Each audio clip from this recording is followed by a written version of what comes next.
Today, Raniere'S spoke with, of all people, the man who helped bring him down, web journalist Frank Parlato, a former Nxivm spokesman. Parlato himself has pleaded not guilty to tax and other charges that originated from his Nxivm involvement. You plan out 14 steps ahead. If you have seen the HBO docuseries The Vow, Parlato's name may ring a bell. Parlato broke the story that a group within Nxivm was treating women as sex slaves and branding them with Raniere'S initials. You gotta be kidding. Raniere was convicted in 2019 of sex trafficking, forced labor conspiracy, and racketeering. Do you intend to make a statement at your sentencing that you are innocent? Yes, I am innocent. And although this is a horrible tragedy. We can pause it right there. You've spent a lot of time with Keith. Oh, yeah. How many hours have you spent with Keith? Many hours. I sat through his deposition. He sued me. Interesting story. Basically, I deprogrammed people that were involved in Nxivm, 4 families.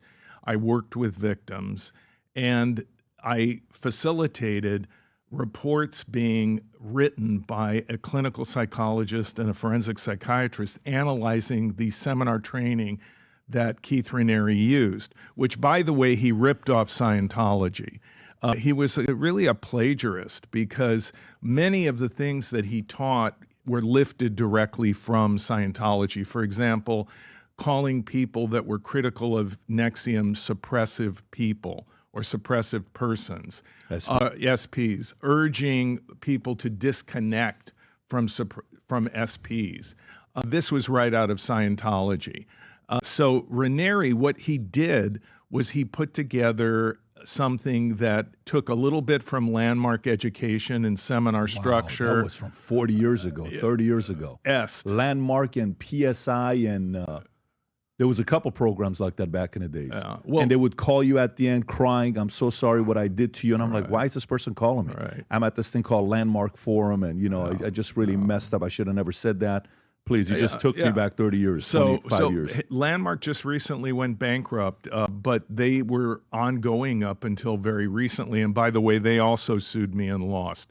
But the point is that Raniere was not an original thinker.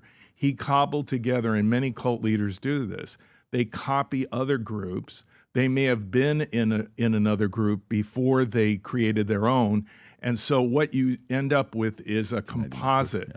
Raniere's composite was a little bit landmark, Scientology, Ayn Rand, the philosophy of objectivism, and the multi-level marketing he learned as an Amway distributor. And later he created his own MLM called Consumer Byline, which was sued out of existence by attorney generals of various states. Raniere was soft-spoken. He seemed like an introvert. He lied about his background. He was a genius. He was a stellar student at university. He said he had like a 240 IQ or something like that. He had a 2.26 GPA. The man was an average student. This came out in deposition and sworn testimony. He lied about all that. So what he really was not a very smart guy, because he ended up in prison for 120 years. He could have done a correction along the way and avoided that. Instead, like many cult leaders, he fed on his adulation, and it led to a kind of hubris and arrogance that ultimately meant that he kept escalating his bad behavior, hurting more and more people, thinking he could get away with it forever, and eventually he was held accountable. And I would agree with him. He is odious. He is a very negative person.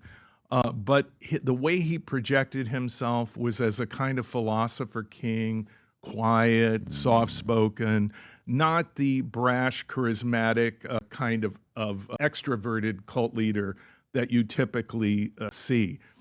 But he was able to pull people in, and the people who were pulled in they went through intensive after intensive after intensive. So by the time the women were branded, and there were quite a few of them that were branded with a cauterizing iron and no anesthetic, and Keith Raniere would watch remotely. And these women, they had been through so much by the time that event occurred that you have to rewind it and understand that this took years of what we would call brainwashing before they reached that point. And in fact, it was a medical doctor, a DO, that eventually lost her license that did the branding with the cauterizing iron. And she was that caught up in Raniere'S alternate reality. And of course, you had the actress Allison Mack, and she was brought in by another actress, Kristen Kruk, from the series Smallville.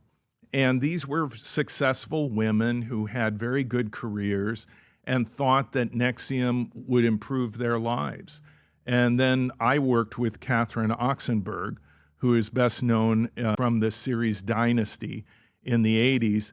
And her daughter, India Oxenberg, was also brought into the group. And at that time, Catherine Oxenberg's husband, Casper Van Diem, also went to some of the training. But eventually, Catherine and Casper Van Diem would drop out of Nxivm. But the problem was India was still in, and she would eventually be branded and go through a horrible... She was branded? Yes. And she would go through a horrible process of being separated from her family, turned against her family, incommunicado. And Frank Parlato, by the way, was originally hired by Keith Raniere as a kind of fixer and PR guy. I think, as I recall, part of what his job was to deal with me. And let me backtrack and say that there were these two doctors, a clinical psychologist, a forensic psychiatrist, who wrote 3 reports about Nxivm that were withering in their analysis. I put that online and published it. That is why Raniere sued me. He wanted to shut down any kind of discussion of his training online. He wanted me to remove those reports. And I refused to do that. And he sued me for 14 years. And eventually that suit was dismissed, and then subsequently he was arrested.